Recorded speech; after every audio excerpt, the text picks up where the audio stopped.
An application of Ohm's law for load impedance Z1 demonstrates current through it will be 328.8 milliamperes at an angle of negative 28 degrees. A phasor diagram illustrates current lags voltage by a relative 28 degrees. Application of the AC power formula demonstrates load impedance Z1 experiences 39.5 volt amperes of apparent power, of which 34.8 watts is directed towards real power and 18.5 VARs is directed towards a reactive interchange. Similarly, an application of Ohm's law for load impedance Z2 demonstrates current through it will be 328.8 milliamperes at an angle of negative 148 degrees. The phasor diagram illustrates current lags voltage by a relative 28 degrees. The current magnitude through load impedance Z2 has the same magnitude and relative phase shift as current through load impedance Z1. This is to be expected for a balanced configuration. Using only this relative phase shift, application of the AC power formula demonstrates load impedance Z2 also experiences 39.5 volt amperes of apparent power, of which 34.8 watts is directed towards real power and 18.5 VARs is directed towards a reactive interchange. Load impedance Z2 experiences the same amount of apparent, real, and reactive power as load impedance Z1. This is again to be expected for a balanced configuration. If you haven't figured it out yet, balanced configurations allow us to save time because each branch is identical. I hereby predict, no calculations required, that current through load impedance Z3 will also have a magnitude of 328.8 milliamperes and lag voltage across it by a relative 28 degrees. This implies I3 is 328.8 milliamperes at an angle of 92 degrees. I also predict load impedance Z3 will also experience 39.5 volt amperes of apparent power, of which 34.8 watts is directed towards real power and 18.5 VARs is directed towards reactive interchange.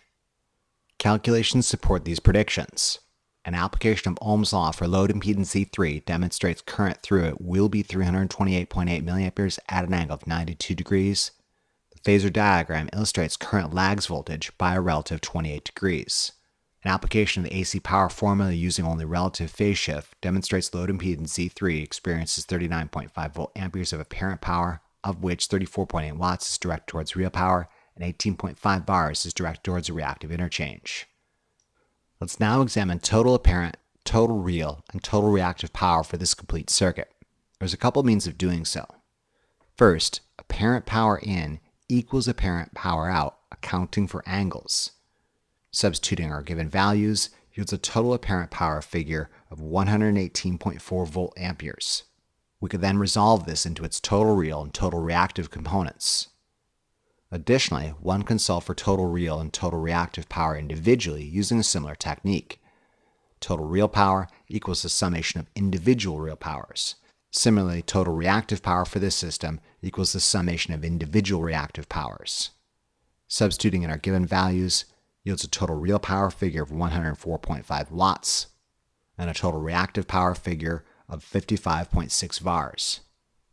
If you wanted to save time, if you had the apparent, real, and reactive power figure for a single element in a balanced configuration, you could just multiply these figures by 3 times to get the total apparent, total real, or total reactive power.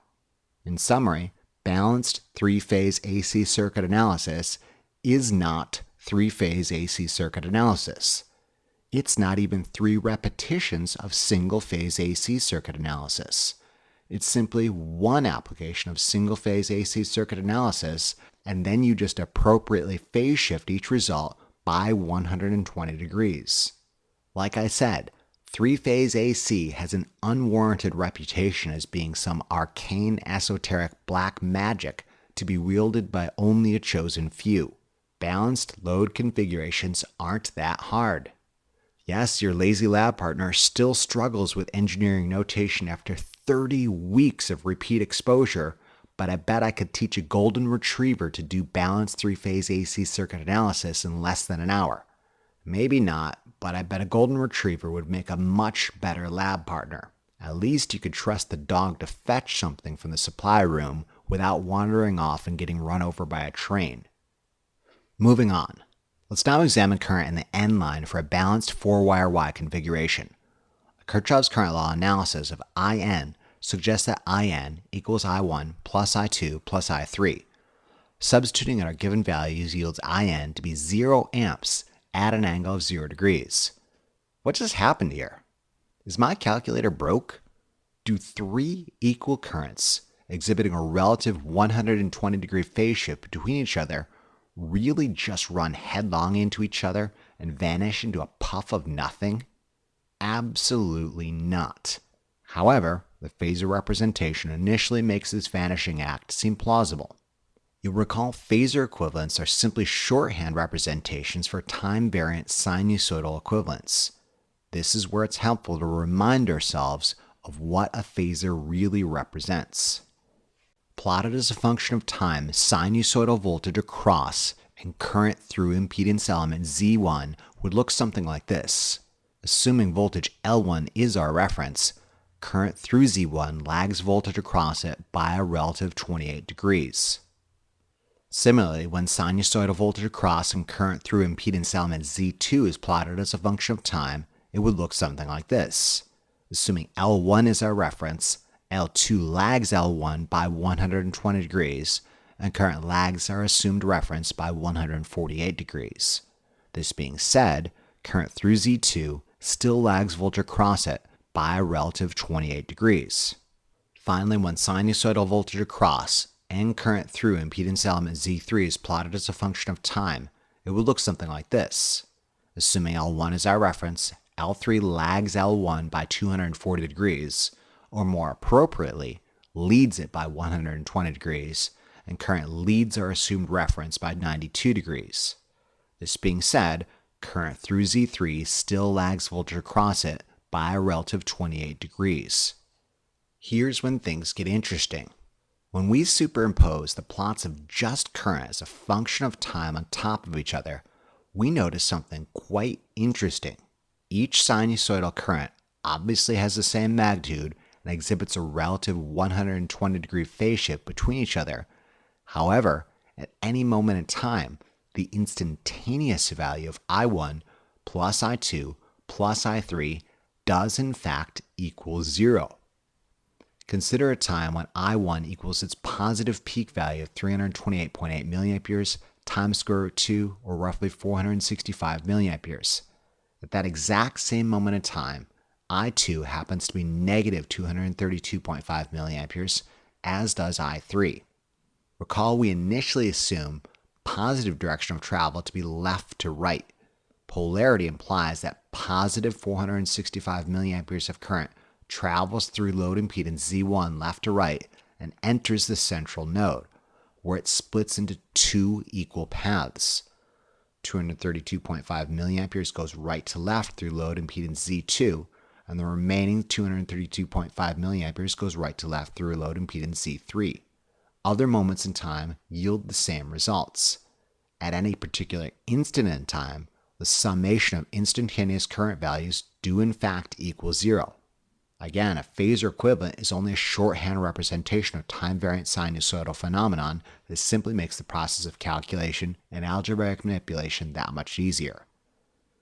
More to the point, given both the phasor and instantaneous summation of I1, I2, and I3 yields 0, this implies that current in the fourth n line is 0. This begs the question, why have an n connection at all? If we cut the n line or simply prohibit access to the n connection, absolutely nothing changes. The removal of the fourth n wire yields a balanced 3-wire Y configuration, in every respect a direct copy of the 4-wire Y configuration, the only difference being that money is being saved on eliminating the fourth wire. In summary, if a 4-wire Y configuration is truly balanced, where the term balanced implies that each branch impedance has the same magnitude and angle, the same voltage and current magnitude and relative phase shift, and the same apparent real and reactive power, and no current exists in the n line, the fourth wire can effectively be eliminated without unduly affecting any of these properties, and just call it a 3-wire Y configuration and save money on wire. The opposite also holds true. If a 3-wire circuit is truly balanced such that each branch impedance has the same magnitude and angle, we can effectively treat it as if it were a balanced 4-wire Y configuration for the purposes of analysis. Which begs another question. Balanced 4-wire Y configurations and balanced 3-wire Y configurations are functionally equivalent with one another, why do 4-wire Y configurations exist if 3-wire Y configurations exhibit the same properties yet use less wire? Why not use 3-wire Y configurations all the time? The answer to this question is found in the simple qualifier balanced. Only when a Y configuration is truly balanced, such that each branch impedance has the same magnitude and angle, do any of these assumptions hold true.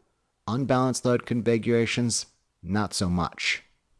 We'll learn in later lectures that unbalanced 4-wire Y configurations and unbalanced 3-wire Y configurations exhibit astoundingly different properties, and these same simplifications cannot be made.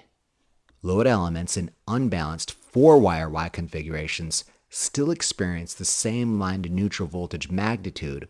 However, current magnitude, relative phase shift, and apparent real and reactive power understandably differ as a function of branch impedance. In an unbalanced 4-wire Y configuration, the fourth wire effectively serves to carry the amount of imbalanced current away from the unbalanced load. I like to think of the fourth wire in an unbalanced 4-wire Y configuration as a relief path, such that voltage magnitude across each impedance in the Y configuration remains the same. Load elements in unbalanced 3-wire Y configurations, in contrast, might not even experience the same voltage magnitude, to say nothing of current magnitude, relative phase shift, and apparent real and reactive power. In the case of an unbalanced 3-wire Y configuration, all bets are off and everything goes, because any imbalanced current is left to circulate throughout the system, making a mockery of our previous assumptions. Again, we'll examine unbalanced 4 and 3-wire Y configurations in later lectures. For now, we're dealing solely with balanced configurations, and operating inside these very strict limits, our task is relatively easy and straightforward. I summarize 3-phase AC circuit analysis for balanced Y configurations as follows. Each load impedance in a balanced 4-wire Y configuration is identical in not only magnitude, but also angle. Each load impedance experiences the line to neutral voltage magnitude. Line current is equal to load current. Load current magnitude and relative phase shift is the same. Each load impedance will experience the same apparent, real, and reactive power. And finally, total apparent, total real, and total reactive power consumed by the complete circuit will be the summation of each branch impedance apparent, real, and reactive power. Finally, for a 4-wire Y configuration, current in the fourth neutral wire is the summation of I1 plus I2 plus I3. In the balanced condition, no current travels through the neutral line, and if we want to, we can effectively eliminate it from consideration. Lacking the fourth wire, carrying no current, one can retroactively apply these same properties to a balanced 3-wire Y configuration as if it was a balanced 4-wire Y configuration, simply lacking the fourth wire. What do all these ground rules mean with respect to 3-phase AC circuit analysis strategy? It means the analysis of balanced Y-configured loads is extremely easy. Do a single Ohm's law calculation and appropriately phase shift it for the remaining phases. Then do a single AC power calculation using only the relative phase shift between voltage and current and multiply it by 3. Move on to something that will actually give you a challenge. Again, these observations are true only for the balanced 4 and balanced 3-wire Y configuration. We'll examine unbalanced 4 and 3-wire Y configurations in later lectures. Put your understanding of the above topics to the test with this illustrated example problem. By all means, pause the lecture and solve for voltage, current, apparent, real, and reactive power delivered to each load impedance, as well as the total apparent, real, and reactive power delivered to this complete system. If you're tracking, you should have obtained the following results. It looks like we're dealing with a 240 volt line to neutral balanced 4-wire Y configuration, where each branch impedance has a value of 400 ohms at an angle of 20 degrees. The voltage across load impedance Z1 is 240 volts at an angle of 0 degrees. An application of Ohm's law for load impedance Z1 demonstrates current through it will be 600 milliamperes at an angle of negative 20 degrees. current lags voltage by a relative 20 degrees. Application of the AC power formula demonstrates load impedance Z1 experiences 144 volt amperes of apparent power, of which 135.3 watts is directed towards real power and 49.3 VARs is directed towards a reactive interchange. Stop right here. Put your calculator away. It's a balanced 4-wire Y configuration. Don't repeat these same calculations. Just write down the same answers and appropriately phase shift the response. Voltage across load impedance Z2 is also 240 volts, only it's shifted by negative 120 degrees. Current through it will also be 600 milliamperes and will also exhibit a relative negative 20 degree phase shift. Expressed as a phasor equivalent, I2 is therefore 600 milliamperes at an angle of negative 140 degrees. Load impedance Z2 also experiences 144 volt amperes of apparent power, of which 135.3 watts is directed towards real power and 49.3 VARs is directed towards a reactive interchange. The same holds true for load impedance Z3. Voltage across load impedance Z3 is also 240 volts, only it's shifted by 120 degrees. Current through it will also be 600 milliamperes and will also exhibit a relative negative 20 degree phase shift. Expressed as a phasor equivalent, I3 is therefore 600 milliamperes at an angle of 100 degrees. Load impedance Z3 also experiences the same amount of apparent, real, and reactive power. Total apparent power is the summation of individual apparent powers. Or, if you're interested in saving time, total apparent power is the apparent power for one of the balanced loads multiplied by 3. Substituting at our given values is 432 volt amperes. This can be resolved into its total real and total reactive power components, or individual real and individual reactive power dimensions can also be summated, or a single individual real or reactive power component can be multiplied by 3. Either method yields a total real power figure of 405.9 watts and a total reactive power figure of 147.8 VARs. An application of Kirchhoff's current law demonstrates that current in the neutral line is I1 plus I2 plus I3. Substituting in our given values yields 0 amps. Since it's not carrying current anyways, let's just get rid of the fourth wire and call this a balanced 3-wire Y configuration. As long as this load remains balanced, or again, balance implies Z1 equals Z2 equals Z3, we can assume this 3-wire Y configuration will exhibit identical behavior to the previous 4-wire Y configuration. That is that.